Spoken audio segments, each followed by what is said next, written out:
Si quieres ser de los primeros en escuchar los nuevos programas, suscríbete al canal y no olvides de activar la campanita. Rosa María, muy buenos días. Muy buenos días a todos, amigos, acá transmitiendo desde Lima, un día menos llovido que ayer, más tranquilo en el Parlamento también, sí. Pero el Parlamento nos recorren escalofríos. Bueno, ayer, después de este programa, hay que contarlo, pues se corrigió en buena medida todos los disparates que habían dicho y hecho el miércoles en la noche. Pero hay una muy buena carlingatura de hoy día que resume muy claramente qué fue lo que hizo Luis Galarreta para ganarse el repudio de todas las bancadas que se pararon y se fueron sin votar el miércoles en la noche. Les dice aquí, saca a Carlín, que es un gran dibujante, pero además un gran editorialista, ¿no? Saca la figura de Galarreta sentado en la mesa directiva, en el Congreso, ahí arriba, ¿no? En el hemiciclo, y dice: en uso de sus potestades, este Congreso decide democráticamente que la mitad más 1 de 115 es 51. Y que 2 más 2 son 5. Ya está. Oye, perdóneme, eso es lo que hizo, ¿ah? Sí, hizo que la mitad más 1 de 115 sea 51. Eso fue exactamente lo que hizo. Sí. Nadie entendía nada ayer. Rosa María, tú explicabas, la congresista Wilke explicaba otra cosa. Acá también con el equipo de prensa entendíamos otra cosa. Era bien fácil. A ver, vamos a explicarlo bien facilito. El Congreso tiene 130 miembros. 30 son miembros de la Comisión Permanente. Esos, cuando reciben una acusación constitucional y la aprueban y la pasan al Pleno, ya no pueden participar. Claro. Entonces, 130 menos 30 son 100. Así es. ¿Cuánto es la mitad más 1 de 100? 51. Así de fácil. Pero con la lógica fujimorista es difícil entender las cosas. Claro, es que ellos querían que los que no habían votado en la Comisión Permanente, o sea, 115... Los hicieron votar. Claro, escúchame, esos 100 más 115, se mantuviera el mismo quórum de 51, la misma valla de 51, digamos. Ya, pues ya no es la mitad más 1, ya no es pues 51, ¿no? La mitad más 1 de 115 no es 51. 56. 58, 59. ¿Ya? Entonces, no es pues, ¿ya? Entonces querían, como diera lugar, lograr un resultado que ellos sabían no iban a conseguir, que era desaforar, o si quieren, destituir a Kenji Fujimori. No lograron destituirlo. Ayer en la mañana se corrigió la votación, y ahí sí, todas las bancadas votaron para que estos 3 congresistas se les levanten la inmunidad, vayan a el Poder Judicial y sean procesados por delito de cohecho, tráfico de influencias o lo que fuera necesario. ¿Ok? Muy bien. Pero lo que ellos decían es: no hay lugar al desafuero y por tanto no alcanzaron los votos. Para eso necesitaban 67 votos. Porque ahí sí te piden 2/3 de ¿qué? De 100. Restando los 30. Muy bien. Y ahí llegaron a 51. En un caso llegaron a 48, me parece. O sea, no había la votación para el desafuero. Ahora, ¿cuál es el truco? El truco es que, sin haberlos destituido, les van a aplicar las consecuencias de una destitución. Hola amigos, para continuar subiendo nuevos programas necesitamos más suscriptores. Apóyanos suscribiéndote al canal y compartiéndolo con tus amigos. Gracias. Al decir, han sido suspendidos y entran los accesitarios, ¿ok? Inmediatamente, pues tú ves los titulares de todos los medios y entran los accesitarios y nadie ha preguntado nada, ¿no? Primero, el accesitario lo tiene que proclamar el Jurado Nacional de Elecciones. Y el Jurado Nacional de Elecciones se puede negar. Tiene que emitir una resolución. Ya, no se puede negar en teoría, pero sí hay que leer el artículo 25 del reglamento del Congreso, que claramente tiene una nota a pie de página que remite a una resolución del Tribunal Constitucional que ordena que la suspensión en estos casos, fundamento 60 de la resolución, tenga plazo. Entonces tienes que suspenderlos por 1 año, por 120 días, por 4 meses. No es ad infinitum, porque entonces no los estás suspendiendo, los estás destituyendo. O sea, por la vía de una sanción que tiene que ver con su juzgamiento, y sin alcanzar los votos necesarios para su destitución, en el fondo lo estás destituyendo porque hasta que no haya sentencia firme no regresan. Entonces puede ser 4 años, pues. Ya está. Entonces, chao. Entonces no se puede. Ya el Tribunal Constitucional se ha pronunciado diciendo que en ese caso no se puede.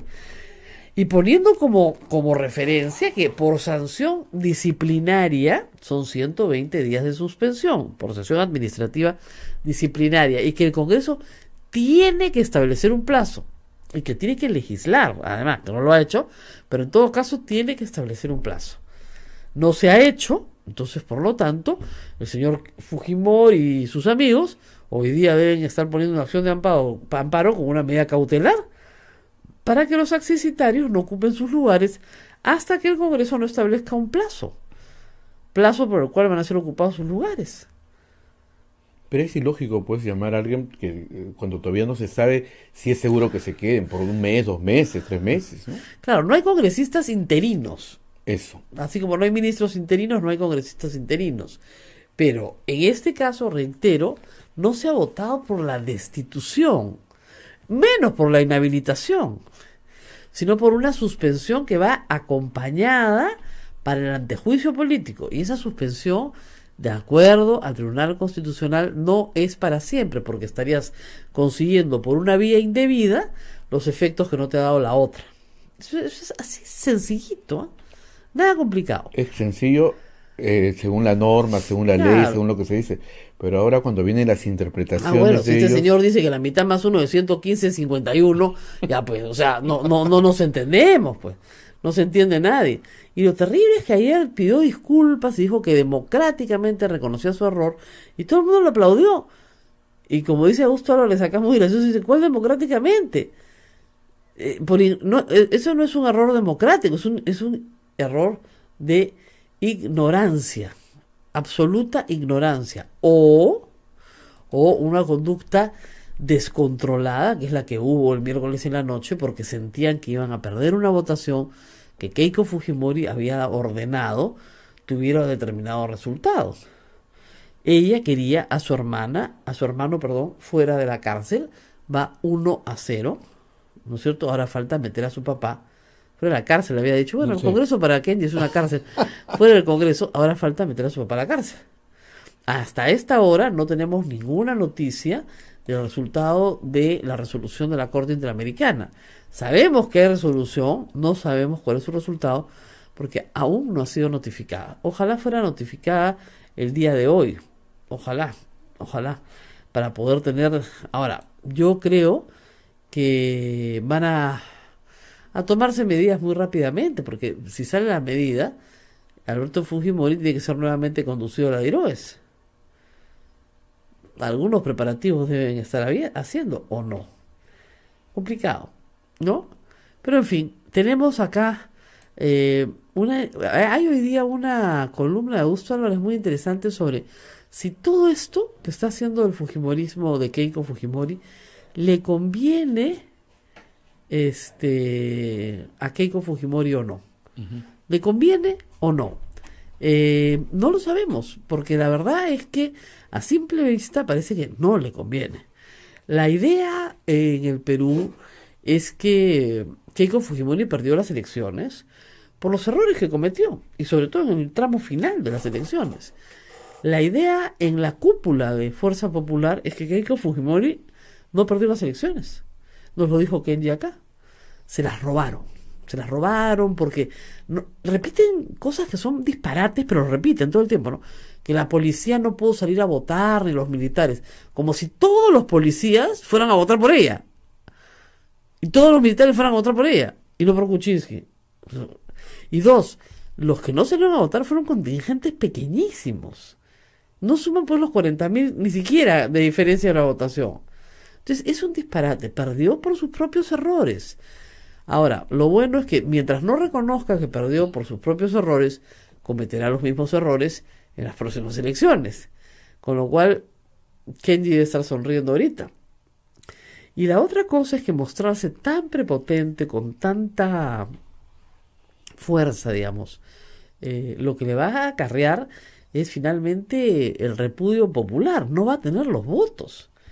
puede tener las leyes necesarias para que no postule Verónica Mendoza, Julio Guzmán, puede amedrentar a la prensa, pueden terruquear a todo el mundo, pero no van a tener los votos. Y eso es lo más grave.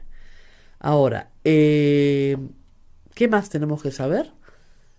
¿Qué más tenemos en otro panorama el fiscal tenemos en otro panorama tenemos nuevo fiscal. No, tenemos dos cosas importantes, creo. Una, lo del Braem, que está importado hoy día en todos los periódicos, que es grave, porque es como, de nuevo, una noticia que es recurrente en el Perú. Yo no tengo la cifra exacta, pero no deben ser menos de 50 policías los que mueren al año todavía en la zona del Braem. Y siempre son emboscadas. Y siempre son elementos terroristas aliados del narcotráfico, que son como chalecos del narcotráfico de la zona, ¿no es cierto? Y esta vez le ha tocado a una patrulla que venía de Anco de celebrar el Día de la Bandera, ¿no? Y la patrulla que llegó en su rescate también se tuvo que enfrentar. Entonces, no solamente son las cuatro personas que han muerto ayer, sino las que vienen muriendo en el Braem en los últimos años. Escuché a Pedro Yaranga que decía, son 4 muertos y 3 desaparecidos. Claro. También, eso todavía no tenemos los datos completos, pero los nombres de los fallecidos ya están. Y la respuesta del gobierno es, no sé, parece como las respuestas igual ante el feminicidio, ¿no? Vamos a hacer todo lo posible, esto no va a quedar impune, los vamos a atrapar. Pasan los días y el tiempo, cambiamos de noticia y todo el mundo se olvidó. Increíble. En fin, vamos a la pausa porque ya tenemos invitada. Está Claudia Samayoa, ella viene para hablar justamente de la situación de los defensores de derechos humanos en el Perú, situación que preocupa mucho a nivel mundial. Ella vienen con otro invitado también, vienen de la oficina de Bruselas de la Organización Mundial contra la Tortura, la OMTC. Vamos a la pausa y volvemos. Rosa María Palacio. Rosa María. Bueno, los noticieros del mundo nos están trayendo noticias sobre la muerte de un famosísimo crítico gastronómico, Anthony Bourdain, que tenía un programa que iba más allá de las fronteras a buscar la comida más rara en los lugares más remotos. Por supuesto vino al Perú y tuvo una buena apreciación de la comida peruana en general. Recuerdo que en ese programa especial se fue a buscar el cacao en una zona muy remota, porque le gustaban ese tipo de viajes y comer en los mercados, y no era un crítico de cocina de cocinar frente a la cámara, sino de salir a buscar qué había en las calles, ¿no? Y viajaba por el mundo entero. 65 años, parecía un hombre muy feliz, y sin embargo tiene, lamentablemente, la noticia hoy es que se ha suicidado. Igual como una famosa diseñadora de carteras y de otros artículos importantísimos de moda, Kate Spade, lo cual indica que la depresión es una enfermedad que ataca no solamente a la gente que está pobre y que está triste, sino que es una enfermedad, y que es una enfermedad que merece atención. Lamentablemente en nuestro país la salud mental es pues la cenicienta de la salud pública y no recibe casi fondos. Y hoy en el Perú también hay que decirlo, ni siquiera los seguros privados pagan un tratamiento psiquiátrico porque consideran, no sé, que eso no es enfermedad, que tienes que poner tu parte para ponerte bien. Imagínense ustedes, estamos hablando de gente rica, famosa, que tiene el reconocimiento público del mundo y que se suicida exactamente igual. Estaba en Francia trabajando. No tenía aparentemente ninguna señal. No había ninguna alerta que podría darse sobre este tema y sin embargo se suicidó. Así que nota sobre salud mental nuevamente. Este es un asunto que tiene que tratarse con más seriedad en el Perú. Ahora escuché al doctor Huerta. ¿Tú sabes que en Estados Unidos se suicidaron el año pasado 25.000 personas? ¿25.000? No, perdón. Estoy equivocada. 45.000. Más. Eso es el doble de la gente asesinada. El doble del homicidio. O sea, muere más gente, el doble por suicidio que por homicidio.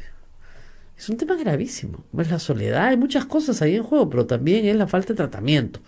Porque la depresión es una enfermedad que produce una alteración química en el cerebro y necesitas tomar fármacos recetados por un psiquiatra y además hacer terapia. Lamentablemente eso no se entiende así en todas partes y todavía tenemos una aversión a la salud mental complicada, ¿no? Pero en fin, lo vamos a dejar ahí. Está con nosotros ya esperando para conversar la señora Claudia Samayoa. Como decimos, ella viene de la oficina de Bruselas, de la Organización Mundial contra la Tortura, OMTC, y es miembro del Consejo Ejecutivo de OMTC. Gracias por estar con nosotros. Muchísimas gracias por invitarnos aquí a la radio Dominica, entiendo, ¿no? Así es, precisamente esta es una misión que viene a ver, yo no sé si esto se podría llamar una enfermedad o verdaderamente un problema de los estados actuales que se olvidan de la gente, se olvidan de nuestros derechos, y cuando viene el mensajero, como el periodista, la defensora de derechos de la mujer, o el comunitario que habla de, mire, no me construyeron el hospital, la obra está parada hace 5 años, o se organiza un sindicato, pues en lugar de resolver el problema que origina, pues lo que hacemos es, como estados, es asesinar, amenazar, criminalizar.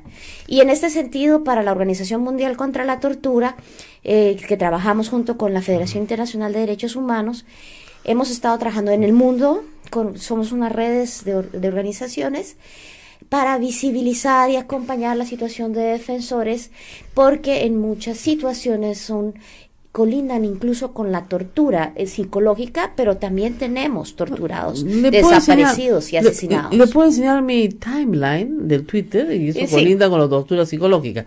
Le explico el fenómeno en el Perú, y qué bueno que hayan venido, tan oportuna su presencia.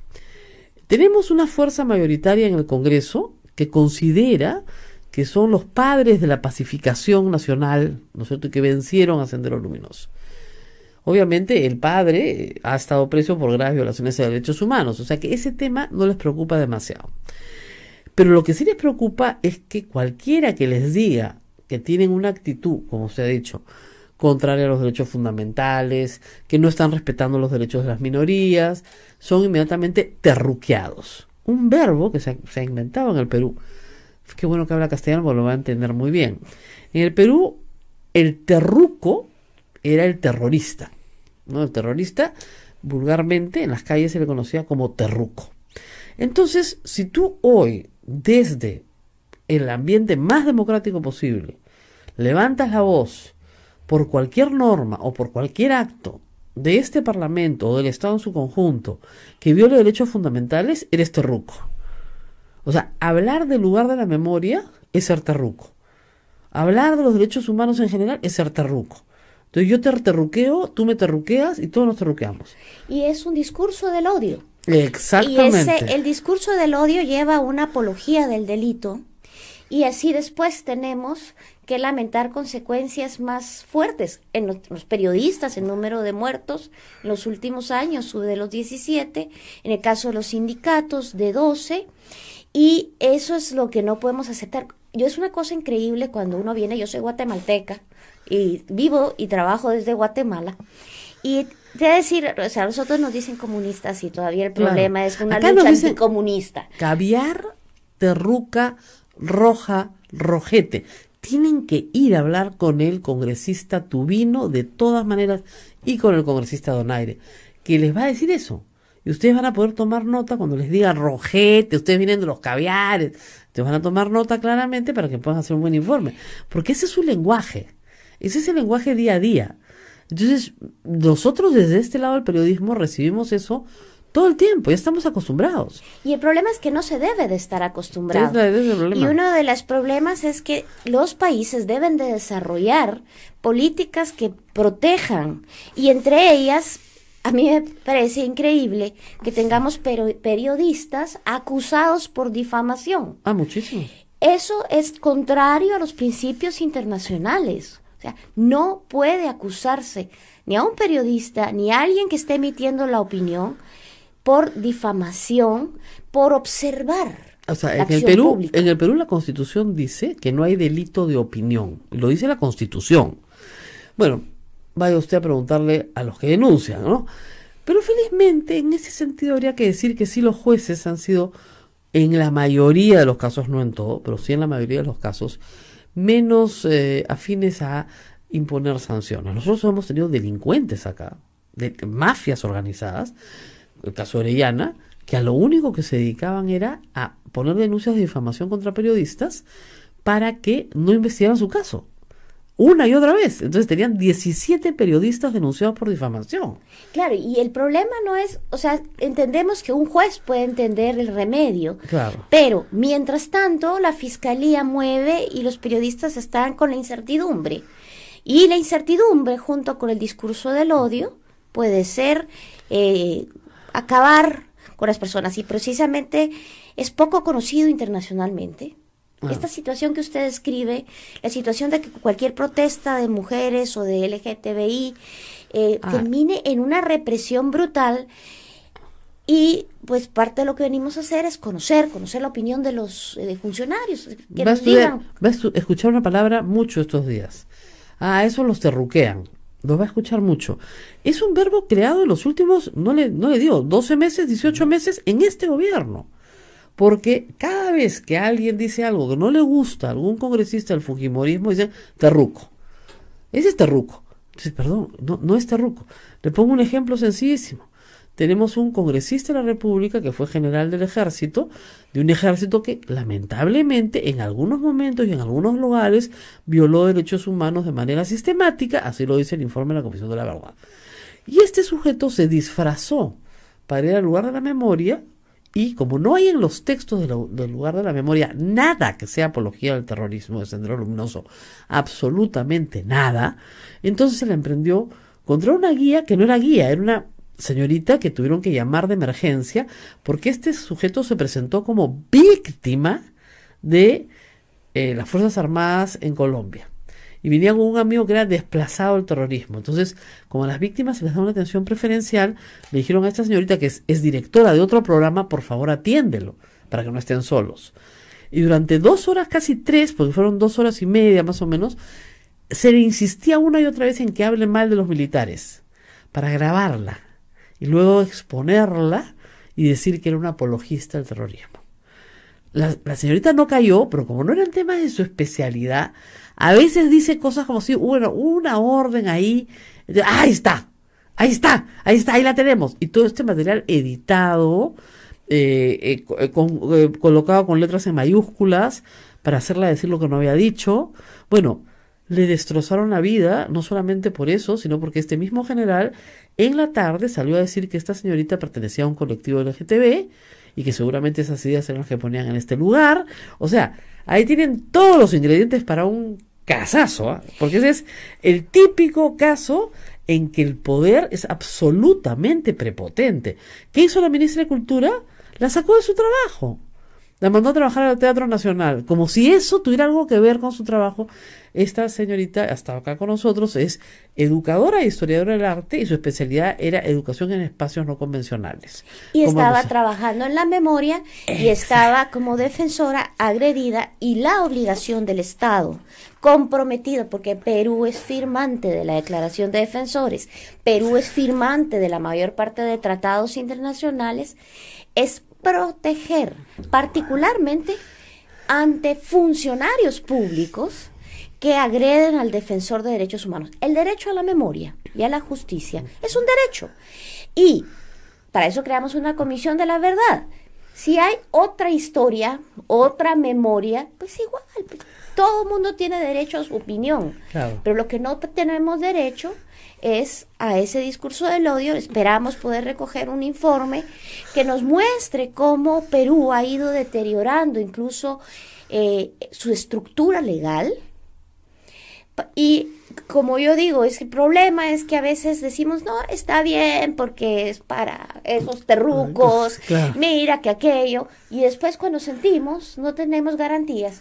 Perú, como Guatemala, como tantos países, hemos pasado por dictaduras militares, por conflictos armados internos, y parte por lo que nos dedicamos a esto a nivel mundial, la OMCT, es porque quisiéramos prevenir que lleguemos a una situación donde el defensor, la defensora, vuelva a ser torturada sistemáticamente, desaparecida, asesinada, como ha sido en nuestros países.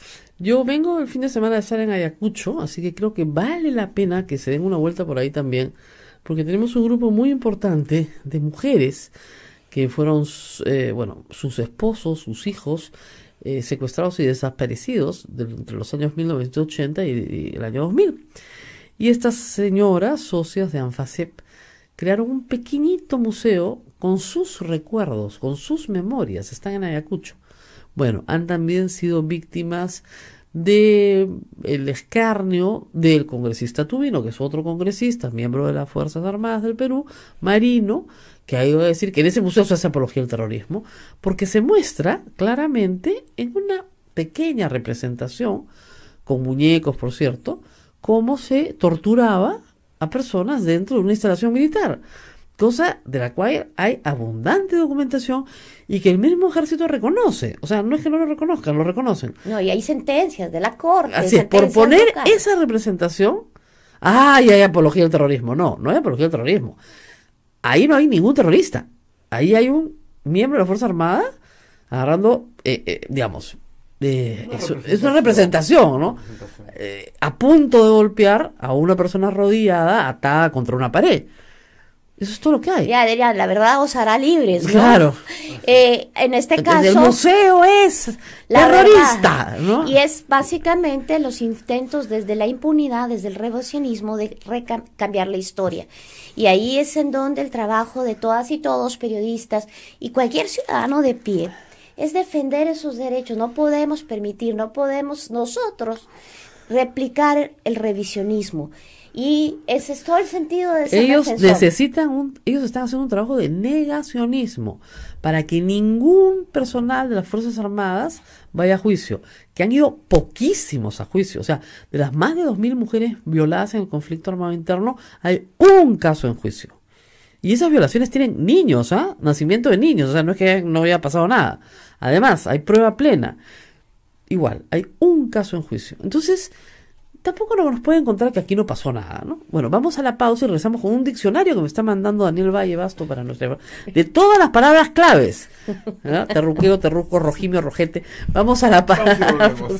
Mira, bueno, acá me manda Daniel Valle Basto un diccionario útil para nuestros amigos que vienen de fuera. Terruqueo, terruco, rojimio, rojete, caviar, pro-terruco, además de ideología de género, por si acaso esa es la básica, mermeleros y, como decíamos en la pausa, feminazi también.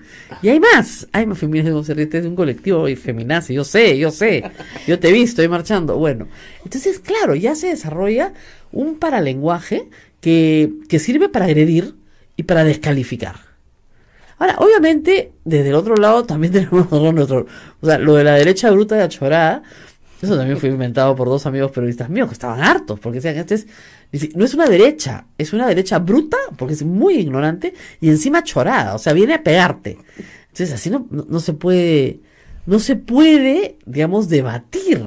No hay nivel de diálogo alguno. Y el problema no solo es que no se pueda debatir, sino perdemos de vista los derechos humanos de fondo. O sea, ¿de qué es el debate? ¿Sobre qué era el debate? Claro. Sobre educación, derecho a la educación universitaria de calidad, educación sexual y reproductiva, libertad de expresión. Eso no. Es género. No, sí, perdón. Tenemos un Congreso que ha derogado una ley porque llevaba 3 veces la palabra género. Bueno, y el crimen de odio. Porque la de crimen de odio, pues, o sea, en el Perú se agravaban las penas para feminicidio, se establecía el crimen de odio, como decía género, la drogaron. Y es exactamente el problema es que nos ponemos a hablar sobre palabras, después sobre epítetos discriminadores, violentos, y el tema de derechos se ha perdido. Por eso es tan importante hablar de la defensa de derechos en el marco de los derechos, porque los defensores de derechos humanos pues creemos en la libertad, no en el discurso del odio, y lo que estamos tratando de hacer es hacer de la sociedad mejor. Y nuestra aspiración es que todas y todos entendamos que podemos y somos defensores de derechos, y este fenómeno del discurso del odio es un fenómeno universal, y hay cierto presidente de cierto país del norte que lo pone en el Twitter y nos ha llevado a un nivel de degradación, pero el llamado es a recordar que la defensa de derechos es lo que importa, ese derecho al colectivo que estamos defendiendo, sea la memoria, sea la salud, sea la educación, y no dejarnos envolver por este remolino de palabras. Por eso, de nuevo recuerdo, el presidente de la República es el primero que tiene que romperlo. El segundo es el legislativo, el tercero es el judicial. Y no podemos cejar en la demanda de que el Estado proteja la posibilidad de tener el debate de fondo. Claro, que es lo que verdaderamente nos importa al final de cuentas. Cómo nos organizamos mejor para defender los derechos de todos. El problema es que en el Perú, con una guerra interna tan fuerte, como usted imaginará, todo lo que pasó, nosotros lo llamamos conflicto armado interno por un tema jurídico, ¿no es cierto? Nosotros también. Por el tema jurídico, el mismo tema jurídico, pues si no le damos condiciones beligerantes y luego tendríamos prisioneros de guerra, lo cual ya, yo lo he explicado 100 veces al público, ¿ya? ¿Por qué no lo llama guerra? Bueno, lo llamamos, la otra es, ¿por qué no lo llama terrorismo? Porque terrorismo es un tipo penal. El tipo penal terrorismo solamente abarca a un conjunto de acciones. Las acciones de violadores de derechos humanos que no son terroristas, ¿cómo las llamamos? Violaciones de derechos humanos. Es que esas no existieron. Esas las que hizo el ejército, esas no existieron. Sí admitimos que hubieron unos loquitos psicópatas que de vez en cuando se rayaban porque ya estaban mal y hacían tonterías, pero en realidad eso nunca pasó. Ah, ya, muy bien, bueno. Entonces, el tema es acá, de la disyuntiva que te plantean estos grupos muy radicales es, tú tienes que optar. Y es una como suma cero. O estás conmigo o estás contra mí. Y eso es, o estás con el ejército, con todo, con violaciones, con todo lo que haya, o eres terruco. Entonces, oye, pero yo no soy terrorista, y lo que han hecho en algunos momentos, no siempre, y en algunos lugares, no en todos, está mal, no se debe volver a hacer. Ah, terruco. Caballerazo. Y ese, caballerazazazo. Como dicen los defensores, nosotros estamos, o sea, yo sí estoy por algo, por la defensa de derechos. Y cuando denuncio violaciones de derechos humanos, lo hago para que se protejan en el futuro. Y en el fondo, si yo estoy denunciando la esterilización forzada, es para que no ocurra otra vez.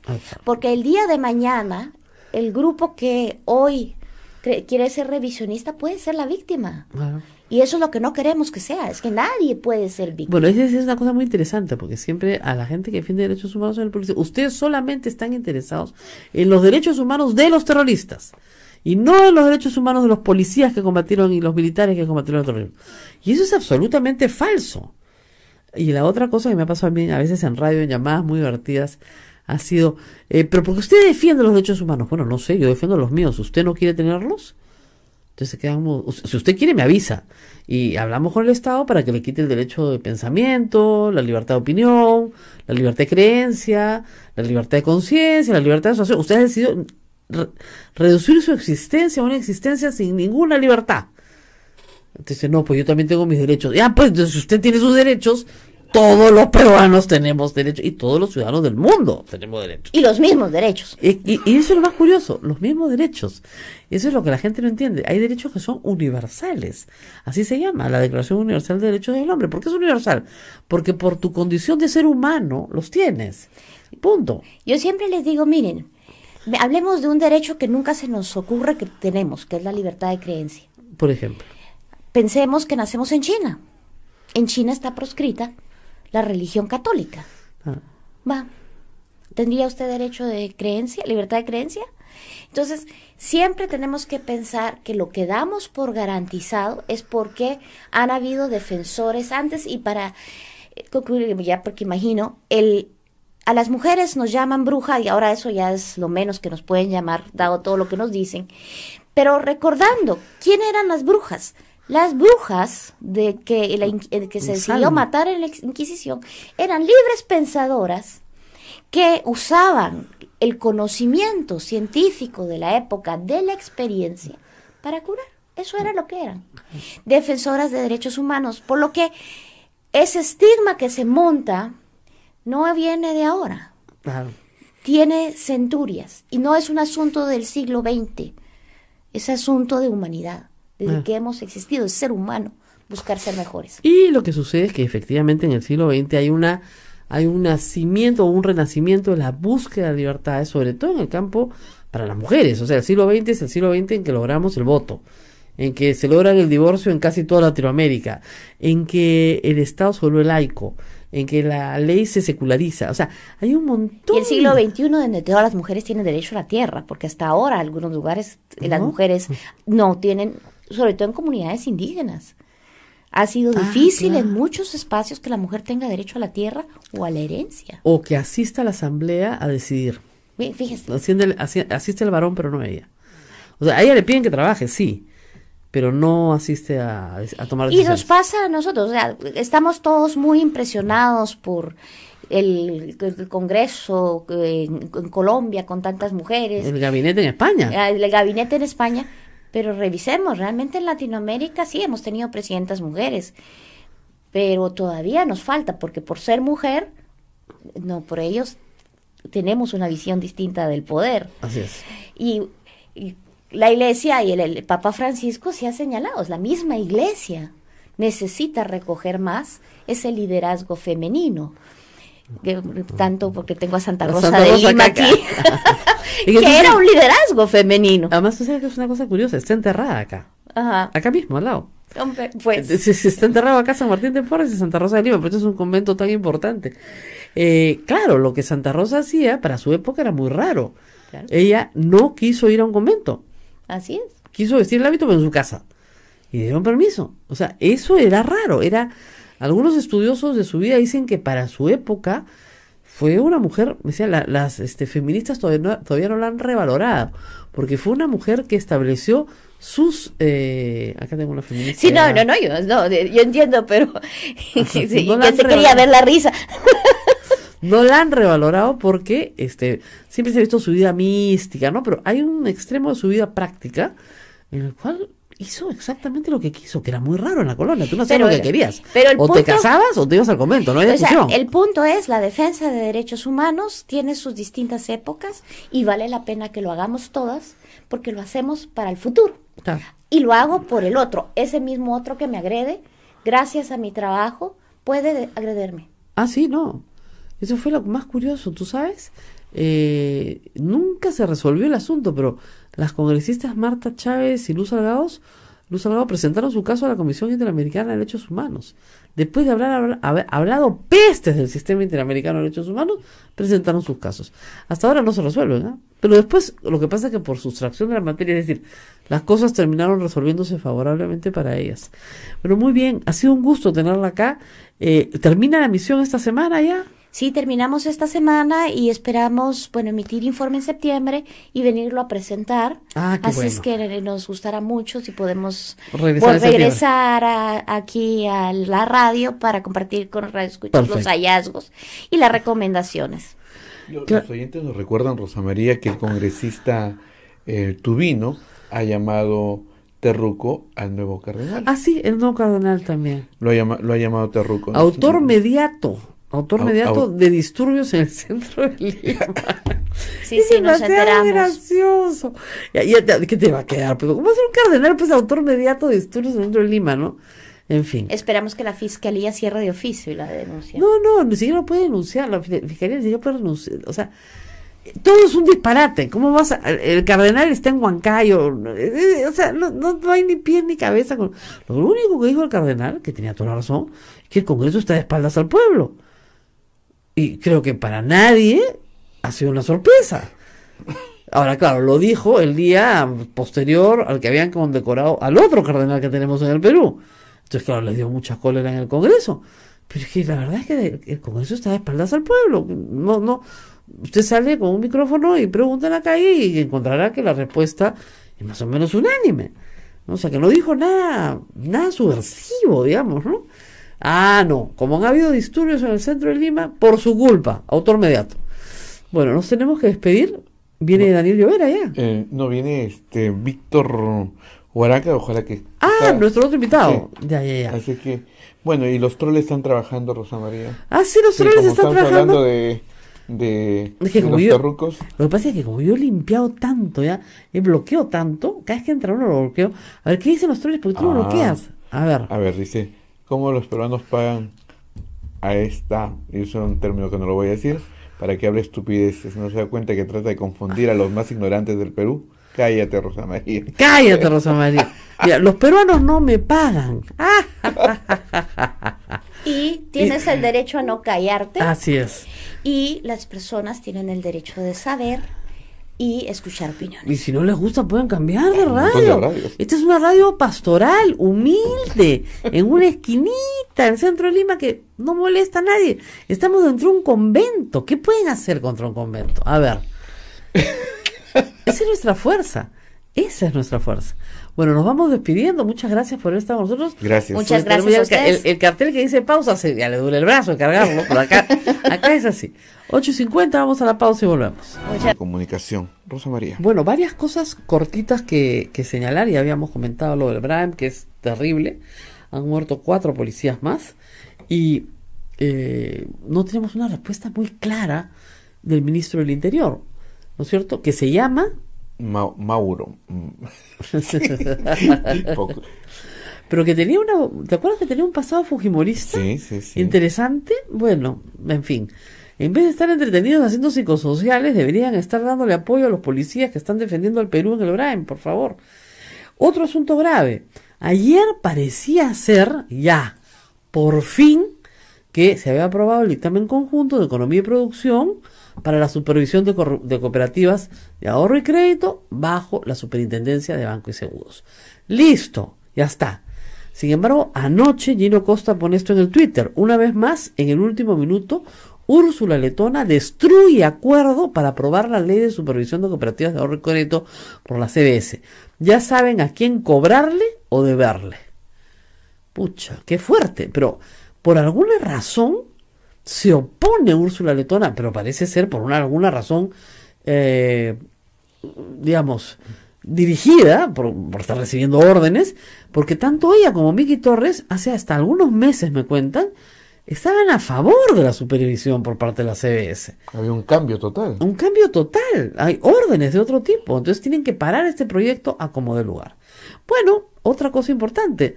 Desde ayer tenemos nuevo ministro de Economía. Finalmente alguien aceptó. Tiene magníficas referencias, pero entre una de ellas, entre lo que ha hecho en su pasado, pues figura haber sido viceministro de Hacienda durante casi los 5 años del gobierno de Ollanta Humala. ¿Cómo? ¿Qué? Entonces por eso Ollanta Humala ha saludado mucho su designación. ¿Qué? ¿Cómo así? ¿Uno de Humala? Entonces, miren cómo es la vida, ¿no? Martín Vizcarra llama a un profesional que sirvió ya en el Estado, lo cual es muy bueno. Conoce el Ministerio de Economía, lo cual es muy bueno. Conoce el Estado peruano por dentro, muy bueno. Y lo conoce en casi todos los gobiernos de Humala. Desde 2011 entró. Me parece que del 2011 al 2015 estuvo en el gobierno de Humala como viceministro en el mismo ministerio. Entonces se trata pues de retomar las cosas y seguir adelante, ¿no es cierto? En lo que hay que seguir adelante, que es promover inversión privada, sacarla adelante, promover gasto en infraestructura para que la economía se recupere, etcétera. Un comentario de Ana Jara muy gracioso sobre el nuevo ministro Oliva. ¿A qué ha dicho la doctora Jara? Que va a ser bien duro que le saquen plata, porque lo conoce, pues claro, ha trabajado con él. Y lo ha saludado, por supuesto, su designación, pero ha dicho, no crean que este es blandito, por el contrario. A ver, a Carlos Oliva, pone ella, ex viceministro de Hacienda del 2011 al 2015, asume la cartera de Economía y Finanzas en la era Vizcarra. Lo que leo entre líneas es que se acabó el recreo en mayúsculas, porque para arrancarle dinero al presupuesto público a Oliva es casi imposible. No se casa con nadie. Y ella ha sido primer ministro durante, ustedes se imaginarán, durante el tiempo en que este viceministro de Hacienda, que es el que maneja el presupuesto público, ha sido viceministro. O sea, sabe que no le van a poder sacar un sol. La tiene clarísima Ana Jara. Pero me ha hecho gracia que escojan a un funcionario del Estado, que está muy bien, que ha sido funcionario de Estado casi todo el gobierno de Ollanta Humala, que supuestamente pues es el demonio, lo peor que nos pudo haber pasado en la vida, ladrón, miserable, etcétera, ¿no es cierto? Entonces, tú dices, ¿qué pasó aquí? ¿Qué pasó aquí? Muy, muy, muy, muy llamativo. O nadie le aceptó, porque se ha pasado varios días, porque acuérdate que voceaban a Arista, pero parece que no lo aceptaron. Era el más voceado. Era el más voceado. ¿Ya? Y después me hablaron de él también, pero bueno, uno nunca puede adelantarse porque nunca sabe. Y pero bueno, así estamos. Estamos con un nuevo ministro de Economía, ojalá que dure más que los anteriores. Habrá puesto sus condiciones, me imagino. Me imagino, una debe ser durar, ¿no? Porque fíjense, en los últimos, la única cosa que le pido, señor presidente, es durar. Porque en los últimos 2 años hemos tenido 5 ministros de Economía. 5. Claro. O sea, digamos, antes de Torne, si tomas 2016, digamos, claro, digamos, a ver, terminamos con Segura, de ahí vino Torne, de ahí vino Cooper, de ahí vino Tuesta, y este es el quinto, Oliva. Bueno. ¿No? O sea, cuando se fue Segura, digamos 2016, julio del 2016, ahora estamos junio del 2018, cuentas el periodo de 2 años, 5 ministros de Economía. No se puede. Miren, Ollanta Humala tuvo 2 ministros de Economía, Alan García tuvo 2 ministros de Economía. Nada más. Y me parece que Toledo tuvo 3. O sea, que fueron, me parece que fueron Kuczynski, después fue Quijandría y después fue Fernando Zavala, punto. O sea, son políticas que tienen que ser de larga duración, no las puedes cambiar todo el tiempo. Igual, ¿por qué le fue bien al Ministerio de Educación durante la época de García? Un solo ministro, los 5 años. Y en la época de Humala, 2 ministros. 2 ministros, punto. Ahorita nos estamos yendo por el tercer ministro de Educación. Porque Saavedra entró, Martens, y ahora es Alfaro. Perdón, Betzler y Alfaro. O sea, igualito. 4 en 2 años. 4 en 2 años. ¿Ya? Entonces, eso no funciona. ¿Ya? No funciona porque son políticas, no son políticas de 6 meses.